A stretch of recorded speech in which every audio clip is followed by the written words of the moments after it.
હું વાત છે ભાઈ ભાઈ ભાઈ આ આખા પ્રગણાની અંદર મિત્રો આવા સંતોના દર્શન થઈ જાય ને તોય મારો તમારો બેડો પાર થઈ જાય એવા સાધુ. અને બાપુ એક બીજી મોજ આવી હોય તો આ ભૂમિ ઉપર આવી છે.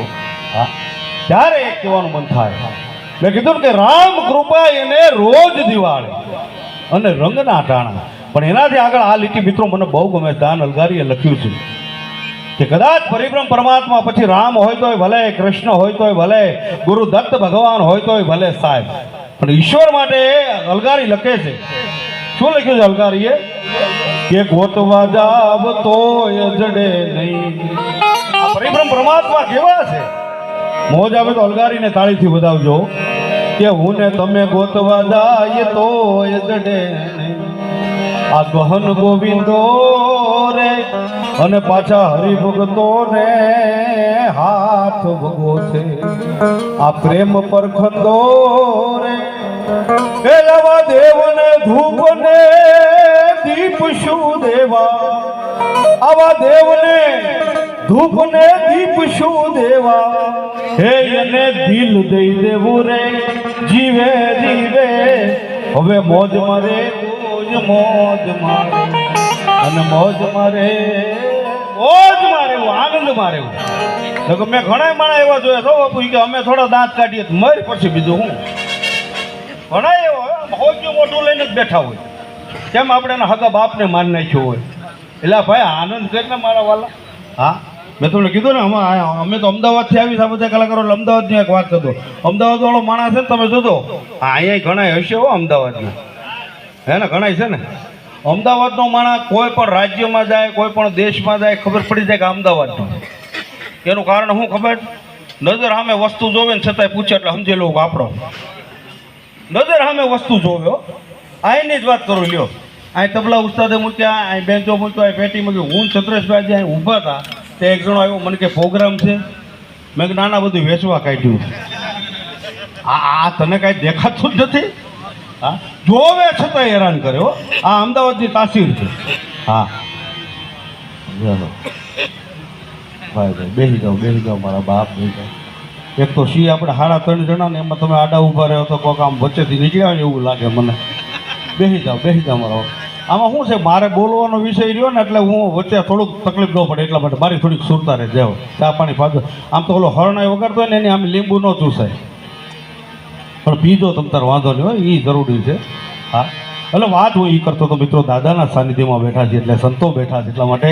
હા, અમારા નાના અંકેવાડિયામાં એક બહુ મોટું નામ સાહેબ બ્રહ્મપુરી બાપુ, કદાચ સંતોએ નામ સાંભળ્યા હોય. અને બાપુ વિશેષમાં વાત કહો, આમ તો આપ હિન્દી જ જાણો છો, ગુજરાતી બાપુ સમજો છો ને થોડું. મારે પણ ઠેઠ અમરેલી જિલ્લામાં બટુક હનુમાનજી મહારાજ ચિત્તલ ગામ છે અમારું, અમરેલી જિલ્લાનું. ત્યાં અમારે સ્વયંભૂ હનુમાનજી મહારાજ, બટુક હનુમાનજી મહારાજનું મંદિર અમારું પોતાનું છે. 60 વર્ષથી મારા પિતાશ્રીને સેવા કરે છે અને અત્યારે મારો મોટો ભાઈ ત્યાં મહંત તરીકે એ જગ્યામાં સંભાળે છે. આજે ત્યાં હનુમાનજી મહારાજનો બહુ મોટો ઉત્સવ, એ હનુમાનજી મહારાજના સાનિધ્યમાં બેઠા છે. ત્યારે એક નાનકડી વાત કરી અને ભાઈ આપણે યશભાઈને સાંભળીએ, પણ એક નાનકડી વાત કરી દો મિત્રો. દાદાના સાનિધ્યમાં બેઠા છે, વ્યસ્ત ન થઈ જાય, તું સાંભળે તો અમે કોટે ચડી જાય. એ વાત હું એ કરતો હતો મિત્રો કે ઋષિમુખ પર્વતની ઉપર સુગ્રીવની હારે હનુમાનજી મહારાજ રહેતા હતા અને નીચેથી 2 જણાને આવતા જોઈ સુગ્રીવે હનુમાનજી મહારાજને કીધું જાઓ તો તપાસ કરો, આ 2 જણા આવે છે કોણ છે? વાલીના મોકલેલા મનમેલા માણસો છે, મને મારવા માટે આવે છે, કોણ છે તપાસ કરો. અને હનુમાનજી મહારાજ બ્રાહ્મણનું રૂપ લઈને આવી અને 2 જણાનો પરિચય માંગ્યો. અને ત્યારે ભગવાન રામ તો હનુમાનજીને ઓળખી ગયા કે ઓહો આ તો હનુમાનજી છે, ભલે બ્રાહ્મણનું રૂપ લઈને આવ્યો. અને એટલા જ વિનમ્ર ભાવે હનુમાનજી મહારાજને ભગવાન રામે કીધું કે કૌશલેશ દશરથ કે ન્યારે હમ પિતુ બચન મન આયે. હે ભૂદેવ, અમે રાજા દશરથના સંતાનો છીએ અને પિતાની આજ્ઞા પાળવા માટે થઈને વનમાં આવ્યા છે. અને ત્યારે હનુમાનજી મહારાજને શું લાગ્યું? તુલસીદાસજી લખે છે કે ઓહો આ તો હું જેને ગોતું છું એ જ પરિબ્રહ્મ પરમાત્મા, જેને ગોતું છું એ પોતે છે. એ હનુમાનજી મહારાજ એના મૂળ રૂપમાં આવી અને ભગવાન રામના ચરણોમાં પડી જાય. સાહેબ, એ રામના નામની કેટલી બધી તાકાત છે. એનો એક રામાયણનો નાનકડો પ્રસંગ મને તમને બધાને અસર કરી જાય. ભગવાન રામ શબ્દની કેટલી તાકાત, નામની કેટલી તાકાત. અરે સાહેબ, આવો કોક વાર સૌરાષ્ટ્રની અંદર કાઠિયાવાડની ધરતી ઉપર ખાલી એકવાર એમ કીધું હોય ને કે તું જો અહીંથી હલને તો તને મારા રામની દુહાઈ છે. સાહેબ, એ મરી જાય ત્યાં સુધી માણસ ત્યાંથી ખહે નહીં. આ રામ દુહાઈની તાકાત. અને રામ દુહાઈની આજકાલની વાત નથી હો, રામાયણના યુગમાં.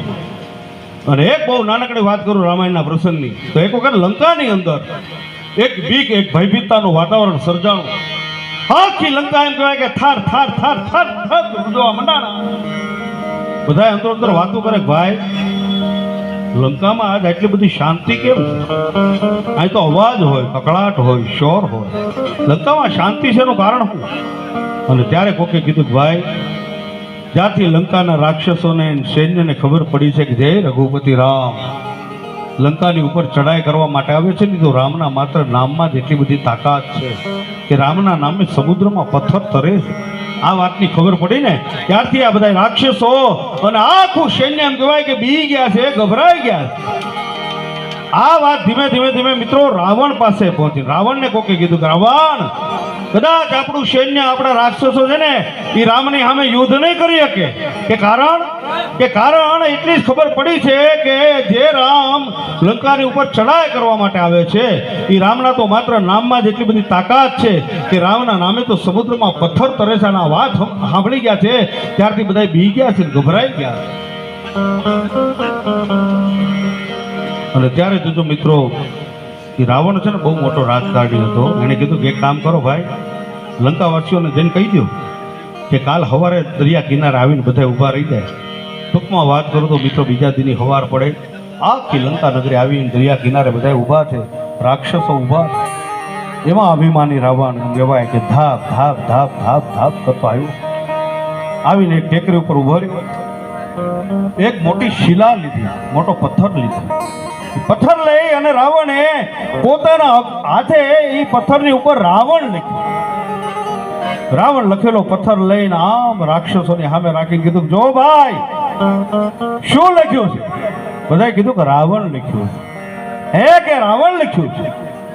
એ રાવણ લખેલો પથ્થર લઈ અને રાવણે આમ દરિયામાં એ પથ્થરનો ઘા કર્યો ને મિત્રો, ત્યાં પથ્થર તરવા માંડ્યો. જે કાર થઈ ગયો. દશાનંદ રાવણનો જય હો, દશાનંદ રાવણનો જય હો, દશાનંદ રાવણનો જય હો. આપણે બીવાની ગભરાવાની જરૂર નથી. રામના નામે તો પથ્થર તર્યા, તો ખાલી આપણે વાત સાંભળી હતી, પણ આપણો બાપે કાંઈ જેમ તેમ નથી એના નામે પથ્થર તરતો આપણે જોયો. આખી લંકા નગરીને ભરોસો બેસી ગયો. પણ મિત્રો, લંકામાં એક પાત્ર હતું ને, એ હતી મંદોદરી. મંદોદરીએ જઈને રાવણને કીધું કે રાવણ, હું તારી પત્ની છું, તારી અર્ધાંગીની છું. રાવણ, મને ખબર છે તારા પાપ, તારા કર્મ શું છે. રાવણ, તારા નામે પથ્થર કર્યો, આખી લંકા નગરી કહે છે, પણ મને ભરોસો નથી. તે કઈ મેલી વિદ્યા વાપરી અને લંકાના રાક્ષસોને ભરોસો બેહાડી દીધો? અને ત્યારે જોજો, રાવણે મંદોદરીની સામે પહેલી વાર બાપુ સાચી વાત કરી હો. શું કીધું? કે શું કહ્યું દેવી? કે તે કઈ મેલી વિદ્યા વાપરી અને આખી લંકાને ભરોસો બેહાડી દીધો.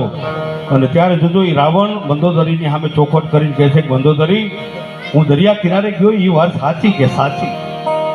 મેં એક મોટો પથ્થર લીધો, એ વાત સાચી મંદોદરી કે સાચી? એની ઉપર રાવણ કે મેં મારા હાથે રાવણ લખ્યું, એ વાત પણ મંદોદરી સાચી કે સાચી?